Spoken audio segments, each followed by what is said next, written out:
In 2010, President Obama started the ambitious goal of ending veterans' homelessness in America. Troops in Iraq, their job, of course, is to complete the mission. Their hope is to come home.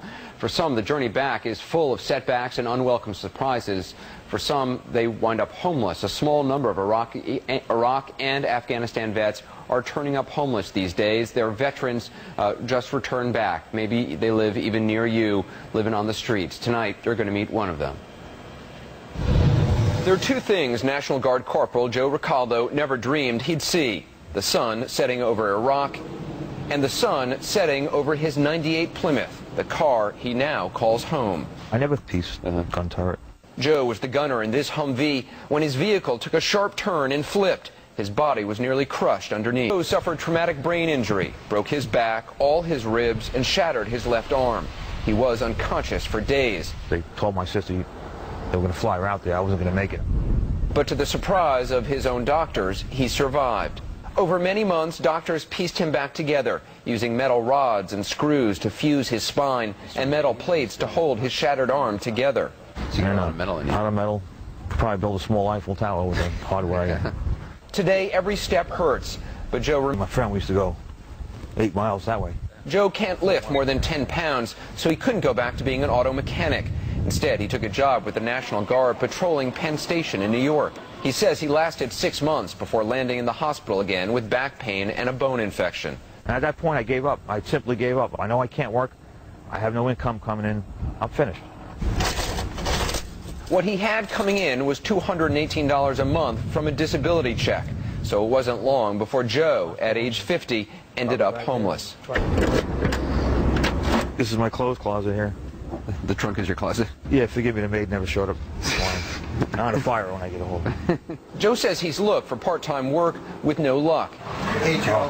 Hey, Bo. How are you? He has one sister and a few friends who've offered to help, but he's too proud to accept it and too proud to stay in a shelter. So he spends most days alone, a stranger in his hometown of Hicksville, New York on Long Island. One possible reason for his withdrawal: Joe was recently diagnosed with post-traumatic stress disorder. I just don't belong. I don't feel I belong anywhere around here. Joe was more quickly than after Vietnam, a war that left nearly 70,000 homeless, an even greater number than died in combat. If the experience with Vietnam is any predictor, I am very worried about the numbers of homeless veterans or people at risk of being homeless who are returning from Iraq and Afghanistan.